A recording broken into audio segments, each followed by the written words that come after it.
Hello everyone, welcome to Sumana Kiran Kannada vlogs. Morning ಬ್ರೇಕ್ಫಾಸ್ಟಿಗೆ ಚಪಾತಿ ರೊಟ್ಟಿ ಜೊತೆಗೆ ಈ ರೀತಿ ಬದನೆಕಾಯಿ ಗೊಜ್ಜನ್ನ ಒಂದ್ಸಲ ಮಾಡಿ ನೋಡಿ. ತುಂಬಾ ರುಚಿಯಾಗಿರುತ್ತೆ, ಮಾಡೋದು ಕೂಡ ಈಸಿ. ಕೆಲವು ಇಂಗ್ರೀಡಿಯೆಂಟ್ಸ್ಗಳನ್ನು ಯೂಸ್ ಮಾಡಿ 5 ನಿಮಿಷಕ್ಕೆಲ್ಲ ಈ ಗೊಜ್ಜನ್ನ ಟ್ರೈ ಮಾಡಿಬಿಡ್ಬೋದು. ಲಂಚ್ ಬಾಕ್ಸಿಗೆ ಹಾಕ್ಕೊಡೋದಕ್ಕಂತೂ ಪರ್ಫೆಕ್ಟ್ ಆಗಿರುತ್ತೆ. ಹೇಗೆ ಮಾಡೋದಂತ ನೋಡ್ಕೊಳ್ಳಿ. ಫಸ್ಟ್ ಒಂದು ಪ್ಯಾನ್ ಇಟ್ಕೊಂಡು ಅದಕ್ಕೆ ಒಂದು 2ರಿಂದ 3 ಟೀ ಸ್ಪೂನ್ ಅಷ್ಟು ಎಣ್ಣೆ ಹಾಕ್ಕೊಂಡಿದ್ದೀನಿ. ಎಣ್ಣೆ ಸ್ವಲ್ಪ ಚೆನ್ನಾಗಿ ಕಾಯ್ದಿದ್ದಾದಮೇಲೆ ಒಂದು ಅರ್ಧ ಟೀ ಸ್ಪೂನ್ ಸಾಸಿವೆ, ಅರ್ಧ ಟೀ ಸ್ಪೂನ್ ಜೀರಿಗೆ,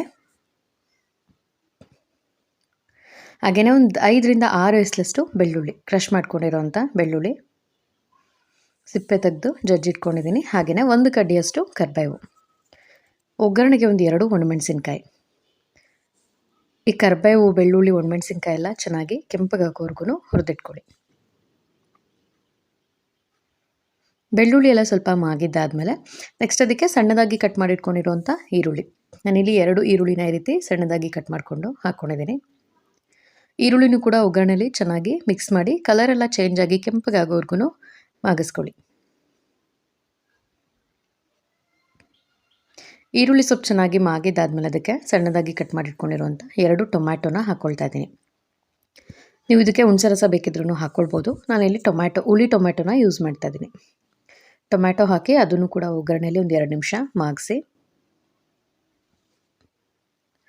ಹಾಗೆ ಅದಕ್ಕೆ ಕಟ್ ಮಾಡಿಟ್ಕೊಂಡಿರುವಂಥ ಬದನೆಕಾಯಿನ ಹಾಕ್ಕೊಳ್ತಾ ಇದ್ದೀನಿ.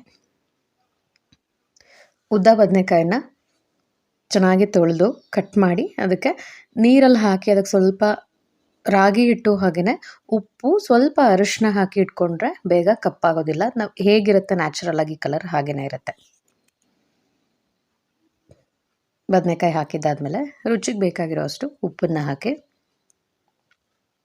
ಒಗ್ಗರಣೆಲೇ ಬದನೆಕಾಯಿನ ಒಂದು 3ರಿಂದ 4 ನಿಮಿಷದವರೆಗೂ ಮಾಗಿಸ್ಕೊಳ್ಬೇಕಾಗತ್ತೆ.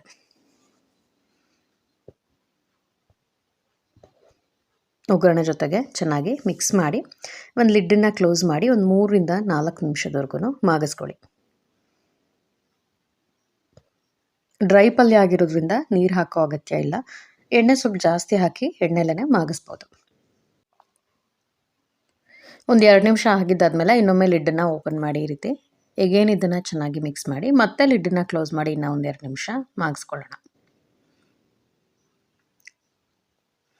ನೀರು ಹಾಕಿ ಬೇಯಿಸ್ಬಿಟ್ರೆ ತುಂಬ ಮೆತ್ತಗಾಗ್ಬಿಡುತ್ತೆ. ಎಣ್ಣೆಯಲ್ಲಿ ಒಗ್ಗರಣೆ ಜೊತೆಗೆ ಈ ರೀತಿ ಮಾಡೋದ್ರಿಂದ ರುಚಿ ತುಂಬಾ ಚೆನ್ನಾಗಾಗುತ್ತೆ. ನೋಡಿ, ಇವಾಗ ಬದನೆಕಾಯಿ ಚೆನ್ನಾಗಿ ಮೆತ್ತಗಾಗಿದೆ. ಇಷ್ಟು ಮಾಗಿದ್ರೆ ಸಾಕಾಗುತ್ತೆ.